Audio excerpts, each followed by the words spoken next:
las autoridades de las Naciones Unidas, a los representantes de los países miembros y a todos los ciudadanos del mundo que sigan atentamente esta cumbre, buenos días. El año pasado me paré ante ustedes en esta misma asamblea y presenté una nueva orientación en política exterior para la Argentina. Sostuvimos que era imperativo un retorno a las ideas de la libertad, a los principios inmortales que sostienen la dignidad de la vida, la libertad y la propiedad de todos los individuos bajo la ley, y la necesidad de que la cooperación internacional tenga como fin precisamente asegurarlas. Sin embargo, advertí que la ONU se había alejado de su norte en las últimas décadas. El exitoso modelo de Naciones Unidas que hablaba de la necesidad de paz sin victoria y que se fundaba en la cooperación de los Estados-nación, se vio reemplazado por un modelo de gobierno supranacional de burócratas internacionales que buscan imponerle a los ciudadanos del mundo un modo de vivir determinado. Así es como pasamos de una organización que pretendía mediar la paz entre pares a una organización que pretende decidir no solo qué debe hacer cada Estado-nación, sino también cada uno de los individuos en las distintas latitudes del planeta. Nosotros creemos en el fin original de este organismo. Creemos que existen problemas globales que requieren del diálogo y la cooperación internacional para ser resueltos. Pero para eso debemos rechazar estas extralimitaciones que a menudo acompañan a las agendas nobles. Como sostuvimos el año pasado, no acompañaremos nunca el cercenamiento de libertades individuales, comerciales, ni la violación de los derechos naturales de los ciudadanos de los Estados miembros. Y durante el último año y medio hemos votado en consecuencia. Esto lo digo a sabiendas de que muchos no comparten mis palabras, porque como siempre dije, es preferible decir una verdad incómoda que una mentira confortable. En esta línea, hoy quiero hablarles acerca de un problema específico que enfrentan todos los países modernos. Actualmente, en todo el mundo se está planteando una contradicción entre el presente y el futuro, un problema de índole política, económica y filosófica, en cuya respuesta se juega el destino de la humanidad toda. Si lo llevamos a los términos de comodidad e incomodidad que he planteado, el mundo entero parece estar estancado en el confort del presente, haciendo caso omiso a las consecuencias que esto pueda traer en el futuro. Como la incomodidad le resta voto y poder a quien lo asume, los dirigentes prefieren hacer todo lo que está a su alcance para mantener el statu quo heredado, aunque sea a costa de las consecuencias futuras. Incendian el futuro para mantener caliente el presente. Así, los estados contemporáneos han entrado en una dinámica muy compleja de revertir, en la que los incentivos tanto de la población como de los políticos apuntan a privilegiar el repartir la riqueza de hoy por sobre generar la riqueza de mañana. En todo momento, los tomadores de decisiones tienen frente a sí la decisión de o bien preservar el legado que les fue encomendado o bien destruirlo. Este legado puede ser riqueza acumulada, capacidad productiva, leyes o cualquier cosa que haga el bien común. Por lo general, si incineran su legado, si optan por la comodidad, tendrán grandes beneficios presentes, pero sufriendo costos futuros aún mayores. Si yo dispongo de un ahorro hoy, lo pierdo para mañana. Si lo mantienen por el otro lado, preservan el crecimiento y la prosperidad, tanto de sí mismos como de las generaciones futuras. Es decir, es necesario encontrar un equilibrio para que el pan de hoy no signifique hambre para mañana y así poder garantizar un incremento sostenido del bienestar, algo que los economistas llamamos crecimiento económico. Dicho crecimiento a veces se podrá sentir lento y a veces podrá verse frenado momentáneamente porque el progreso nunca es lineal, pero es precisamente con su consistencia a largo plazo lo que ha revolucionado sistemáticamente el mundo y ha sacado a miles de millones de la pobreza.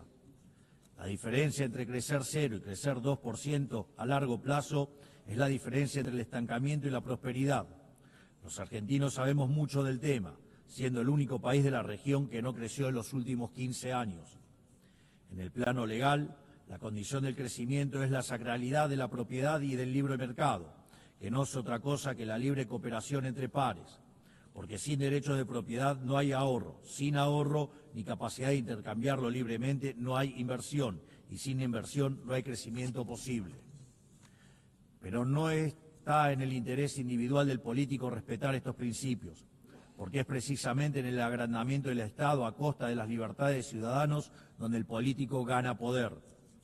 Es así que para el político siempre será redituable sacrificar el futuro en el altar del presente, porque consumir el capital acumulado genera bienestar momentáneo y ese bienestar momentáneo genera votos.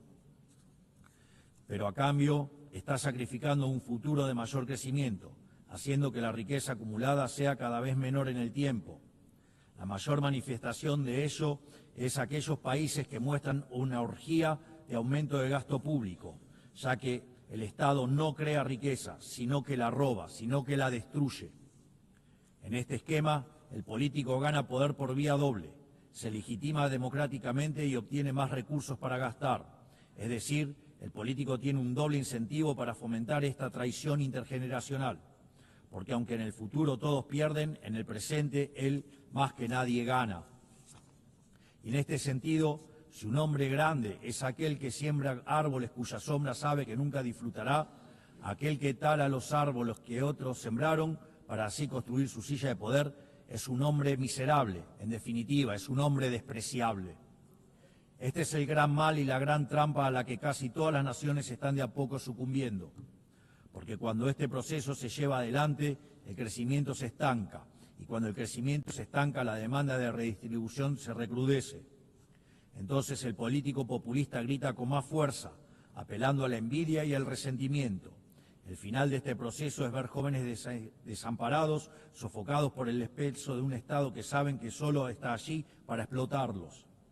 Lamentablemente, las medidas de expansión fiscal, la expansión monetaria y la expansión del poder estatal por sobre el de los individuos conforman un patrón que se está repitiendo en todos los países, sobre todo en aquellos que componen el mundo libre. Pero el problema no es solo de política económica. Lo vemos también cuando se viola la igualdad ante la ley o se abren las puertas de forma indiscriminada a la inmigración por razones políticas. Contrariamente a lo que es la inmigración, en este caso se trataría de invasión. Y los organismos de cooperación internacional, de los cuales esta organización forma parte, tampoco son ajenos a este problema. Con el correr de los años, esta organización ha ido adquiriendo funciones ajenas a su espíritu fundacional. Ha ido creando capa sobre capa de organismos, agencias y programas hasta alcanzar una hipertrofia de administraciones que son poco efectivas a la hora de resolver los problemas para los cuales fueron creadas. Así, se engrosan las responsabilidades de la ONU, se engrosan los aportes recibidos por parte de las naciones miembros y se redujeron los resultados palpables que esta organización tenía para ofrecerle al mundo. A este cóctel de incentivos cruzados se le suma que, a diferencia de los primeros mandatarios nacionales, las organizaciones internacionales nadie rinde verdaderamente cuentas por fallar en la resolución de un problema. Esta contradicción entre grandes objetivos y resultados magros ha generado una erosión del prestigio de esta casa y de otras. Sin ir más lejos, los malos resultados de la Agenda 2030 dan testimonio de esto que describo. Lo que persiste en la práctica es un ciclo de estructuras que se reciclan, recursos que se multiplican y metas que se reprograman. Por esta razón, la Argentina decidió en su momento apartarse de este proceso, porque veíamos en esta agenda un malgasto de recursos escasos, con fines que no compartíamos y con el efecto de distraer la atención de las dificultades reales de un mundo encaminado al estancamiento. Es mi deber advertir contra este mal porque en Argentina lo vivimos hasta su consecuencia natural. Llegamos al fin del cómodo camino al que conduce desentenderse el futuro, o sea que venimos de un futuro que para ustedes aún no ha terminado de llegar. Y quiero decirles que están a tiempo de evitarlo, porque ninguna sociedad puede sobrevivir si incendia el futuro para calentar el presente. En mi país hemos aprendido por las malas una lección muy valiosa. Durante décadas se hipotecaron flujos futuros en función de repartir stock en el presente. En 2023 llegamos finalmente al largo plazo de 100 años consecutivos de hacer las cosas mal, de pasar la cuenta de mano en mano hasta que no quedó quien la pague. Y todo eso, sumado a lo que les conté previamente, terminó quebrando a nuestro Estado. Producto de esa implosión, durante el último año y medio tuvimos la gigante tarea de administrar la escasez extrema. Y hoy estamos por primera vez en décadas haciendo lo que hay que hacer para que el futuro sea mejor. para lo cual la única fórmula es hacer lo contrario a lo que se hizo en el pasado. A esto se le contrapone el resto de la política, que nos demanda hacer lo mismo que hacían ellos y que también nos arrastró hacia la decadencia, hipotecar el futuro para satisfacer demandas presentes. Ellos quieren que apliquemos lo que hicieron 1000 veces y nos trajo hasta aquí, pero quiero dejarles en claro que Argentina hoy tiene un gobierno que decidió emprender el camino correcto, aunque sea el más difícil, porque la prosperidad y el progreso de nuestro pueblo no puede postergarse más. No somos, sin embargo, los únicos que estamos tomando las decisiones difíciles que este momento histórico demanda. El presidente Trump en Estados Unidos también entiende que es el momento de revertir una dinámica que estaba llevando a Estados Unidos a una catástrofe. Y sabemos que una catástrofe en Estados Unidos es una catástrofe global. Su férrea y exitosa política en términos de ponerle un freno a la inmigración ilegal lo deja más que claro. Entiende que debe hacer lo necesario, aunque a muchos no les guste, antes de que sea demasiado tarde. En otros países, por ejemplo, ya es demasiado tarde para esta decisión. No solo eso, sino que también está llevando adelante una reestructuración sin precedentes de los términos del comercio internacional, una tarea de magnitudes titánicas que hacen al corazón del sistema económico global, porque este sistema estaba depredando el corazón industrial de su país y sumiéndolo en una crisis de deuda sin parangón. Más aún, está llevando adelante una limpieza de la captura institucional del Estado americano, porque en el mismo se habían infiltrado facciones de izquierda que atentaban contra cualquier programa de reforma, por más necesario que fuera. Este tipo de desafíos que tanto el presidente Trump como yo estamos abordando tienen un denominador común que todos los países del mundo e incluso las organizaciones supranacionales deben enfrentar. Deben encontrar la manera de recuperar un interés por el futuro y no sucumbir a la tentación de solo atender el presente. Esto es algo que las grandes naciones de Occidente durante mucho tiempo practicaron y necesitamos recuperar. Hace falta volver a las bases. Debemos recuperar una noción de lo prioritario, acompañado por recuperar una noción de hacer lo difícil y correcto por sobre lo fácil y cómodo. Tal como dije anteriormente, esto también es cierto para los distintos organismos internacionales que han sido incorporando gradualmente este accionar en su ecosistema. Creo que hablo por todos al decir que nos gustaría que la ONU lidere este cambio de paradigma, regresando a las bases que la han convertido en la gran organización que supo ser en el pasado. Por eso, quisiera humildemente poner a disposición de esta Asamblea 4 principios que creemos pueden ser útiles para seguir en pos de este objetivo. 1. Principio del mandato esencial. La misión central de la ONU es preservar la paz y la seguridad internacional. Todo lo demás debe concebirse como complementario a ese fin. La gestión estratégica de los recursos de esta institución requiere, por lo tanto, apegarse a esas prioridades, no a otras. 2. Principio de subsidiariedad internacional. La ONU debería intervenir sobre un tema únicamente cuando sea evidente que el problema excede de manera demostrable las capacidades de acción nacional. En todos los demás casos corresponde devolver la iniciativa a los Estados, que son quienes poseen legitimidad democrática y responden ante sus pueblos. 3. Principio de eficiencia institucional. Así como la Argentina ha iniciado un proceso de optimización del Estado, eliminando estructuras redundantes y devolviendo recursos a los contribuyentes, entendemos que la ONU necesita un camino similar. Ello implica la realización de auditorías confiables, el cierre de programas ineficaces, la consolidación de agencias únicas y un financiamiento condicionado a resultados verificables.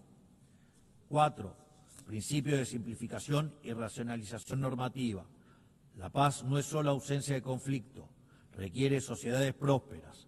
La cooperación internacional no debe transformarse en un obstáculo para el crecimiento económico y la generación de oportunidades. Por ello, solo debemos apoyar iniciativas que no restrinjan la capacidad de los Estados de liberar sus fuerzas productivas, atraer inversión y fomentar el comercio, que son el camino más exitoso para reducir la pobreza. Creemos que estos 4 principios serían grandes valores para reencauzar esta organización, para que así pueda perdurar y traer resultados palpables en el tiempo.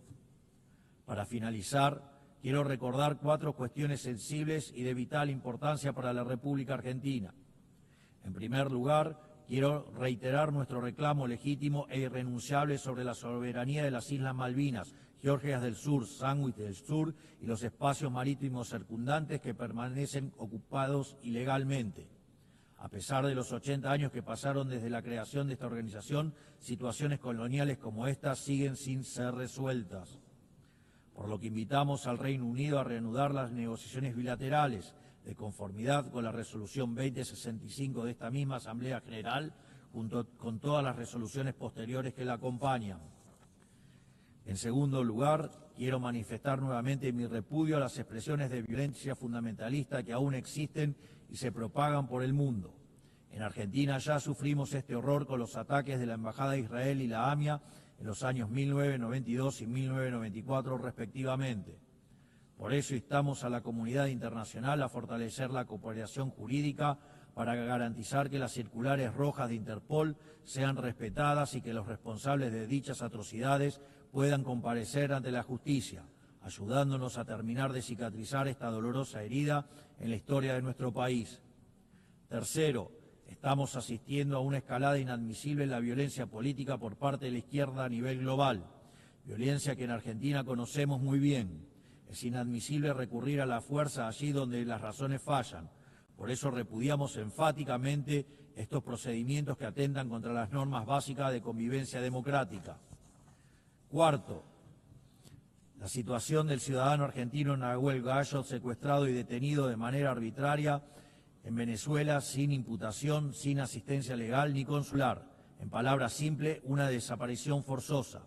Exigimos al gobierno de Venezuela su inmediata liberación y hacemos un llamado a la comunidad internacional para que acompañe este reclamo legítimo en defensa de los principios más básicos del derecho internacional y de la dignidad humana. Finalmente, reiteramos nuestra exigencia de liberación inmediata de los rehenes que aún permanecen cautivos en Gaza. Finalmente, que Dios bendiga al mundo libre, que las fuerzas del cielo nos acompañen. Muchas gracias a todos.